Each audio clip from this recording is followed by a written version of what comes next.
Hey guys, welcome to another video of mine. It's Kamada Belay, and this is your review for the Chelsea versus Bournemouth game, which ended 2-2 at the Vitality Stadium in the Premier League. We gained 1 point, we're now only 5 points off Leicester in third place, and we now increase the gap from 3 points to 4 points to United, but United do have a game in hand. And to be honest, what can I make of that game, man? Like, high of emotion, a complete roller coaster of a game. 1 minute I'm swearing, cussing the team, cussing the manager, losing my shit, and the next minute I'm celebrating like crazy. And the end of the day, it ends in a draw. For a neutral, that would have been an amazing match, but as a Chelsea fan, I hope your heart rate's good. I hope your heart pressure's all back to normal now. But honestly, there's so much to talk about tactically, player performances, managerial performances, tactical changes, and what I was most disappointed by. Of course, there were some positives, but there's a lot I was disappointed by. I want to get into that in this video.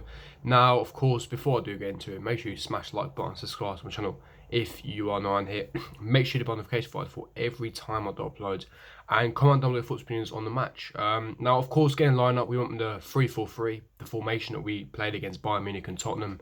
I was surprised. I was honestly surprised, especially how the 3-4-3 got completely exposed against Bayern Munich at home, how they used Kimmich in that central centre-back, and they played those triangles with Thiago. They completely nullified our three at the back, and I thought that Lampard would revert back to a back four against Bournemouth. That wasn't the case.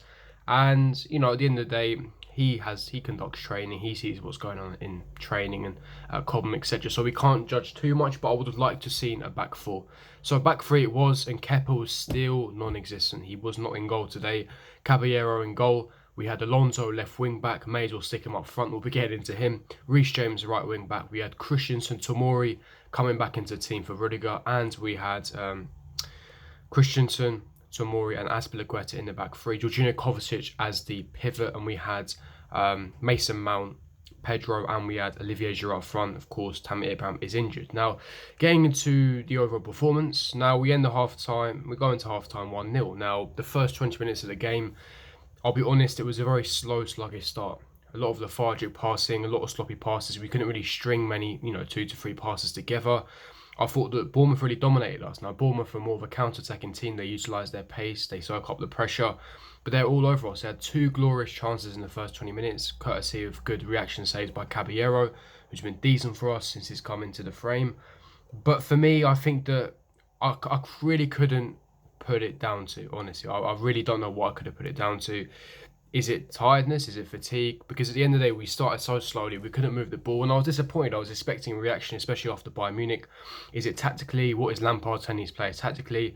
We were getting exposed, and when I'm talking about exposed, we really was getting exposed. When you play 5 at the back, you expect more defensive solidity, you expect more frigidity, and a lot more robust defensively. And it simply wasn't the case, and it was the opposite. We were getting torn apart. The cutbacks as well, what I noticed, Alonso wasn't covering his side, but the idea of the back five is, this is why Alonso thrives in the back five, because he likes to bomb forward and make those inside runs. He has that protection from the left centre-back, who was in this case Fikayo Tomori. Now, Fikayo Tomori had a shocking start first 5-10 minutes, but he did grow into the game. A couple of sloppy passes at the start, but very defensively sound, a 1 versus 1 king. Defensively good, aerially strong as well. Really composed performance by Fikayo Tomori. So good to see him back. Much better than Rudiger, if you ask me. Christensen, another solid performance, reading the game, intercepting, the world-class centre-back that he is. Reason why he is our best centre-back at this club. Again, Caballero pulled off some good saves. But the good news is, towards the last latter of the first half, towards the last 20 minutes, the performances did really pick up. I was also notable for performances. Another fantastic game for Mason Mount today. Good high intensity, good pressure, decent shots as well, good passing range, good operation between lines, trying to break those lines. Very solid performance on Mason Mount, so credit to him. Pedro was decent as well, considering he hasn't had much minutes, and Giroud I thought was very good. He got the assist for the first goal, good hold-up play, good link-up play. But for me, it really started when the first goal went in. When we scored the first goal of Alonso, and let's be honest, it was against the run of play. Alonso made it 1-0, and that's when we started to pile on the pressure. We're more composed, more relaxed. The Bournemouth fans started to go quiet, so we're kind of in our zone in a way. Now, I thought the pivot between Jorginho and Kovacic wasn't the best. I think that they're one of our only 2 world-class players. Jorginho was very poor today, but I keep stressing this point, and this is why I was really shocked when I saw the 3 at the back. And Lampard doesn't seem to tactically understand that Jorginho doesn't work in a 3 at the back formation. He needs a 3-man midfield for protection, so he can control the game, dictate the game from the regista position. He's a very niche player. He's a world-class player in a specific formation. It's a 4-3-3 formation or a 4-2-3-1 formation. He doesn't work in a 3-at-the-back. If you're going to play 3-at-the-back, play Kovacic and Kante, because Jorginho doesn't work in the pivot, and he picked up another yellow card, so he's got a suspension. He can't play against Villa and Everton and against Bayern Munich. It's really, really disappointing. Like, we already have midfield issues. We have midfield injuries, and Ruben's not fully fit. Kante's injured, and his man's gone and got himself a suspension, man. It's quite annoying. Kovacic, though, decent today. Not his best performance, but very, very solid performance from him. But honestly, I don't think the 3-at-the-back formation works. For me, it needs to be scrapped. It's not a good formation. The intensity wasn't there. We looked lethargic. I didn't see a reaction as well, especially in the first 20 minutes. We went to the half 1-0. In the second half, we started it very, very brightly. Giroud missed an absolute sitter immediately, and that's when everything started to go downhill. Bournemouth scored 2 within 3 minutes. Joshua King made it 2-1, and the equaliser 1-1. Lerma from a corner. From set pieces, attacking set pieces, it seems like it's something that's worked on a training ground, and that's something you have to applaud Lampard for. But defensively, the set piece frailties are still there. We still keep conceding stupid set pieces. Caballero could have done better. Yes, he potentially could have. But I was really frustrated with the performances. We had some good spells, some good patches, but Lampard again got it tactically wrong. Late substitutions, not the correct substitutions, and tactically not getting the lineup correctly. I don't want to keep seeing a 3-at-the-back. It was exposed against Bayern Munich, and it was exposed plenty of time this season, yet he keeps reverting back to the back 3. It only really accommodates Alonso, and to be fair to him, he got a double today. Could have easily had a hat-trick. But you know what, at this point, just stick Alonso up front, man. Just stick him up front. Why are you keeping him at left wing back? Just stick him up front. The guy scores goals for fun. Honestly, the guy was on drugs. My man was on steroids today, 100%, because he had a really, really good performance going forward. Again, we know that Alonso's good in the wing-back position. But like I said, the 3-at-the-back formation only accommodates Alonso. It impacts Jorginho's game. It impacts Reece James's game, because Reece James is not a natural wing-back, just how Alonso is not a natural full-back. It impacts a lot of players' games. Even the back 3 as well. Even with Christensen and Tamori, it doesn't really work. A back 4 is more suited to our style of play. You can get more attacking fluidity. You can transition the play a lot more. And this is what we're having issue as well. With the 3-at-the-back formation, the ball progression is not there.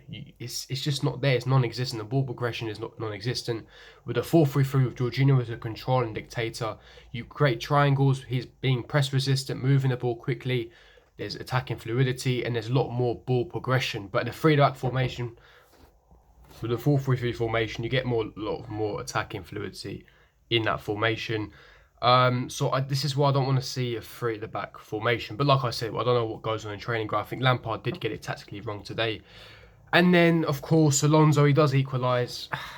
If you ask me, it is 2 points dropped. Today was a must-win game, especially with last night's result. Leicester did lose 1-0, so we could have closed the gap to 3 points. We do close the gap, but only by 1 point, so only 5 points off Leicester. So we still have the opportunity to secure 3rd place and get a top 4 finish. But again, 2 points dropped. The rivals behind us, Wolves, Sheffield United, Arsenal even, United, they can definitely close the gap. So for me, it's something that, we need to be very up. We need to start getting a string of results together. We need to start winning.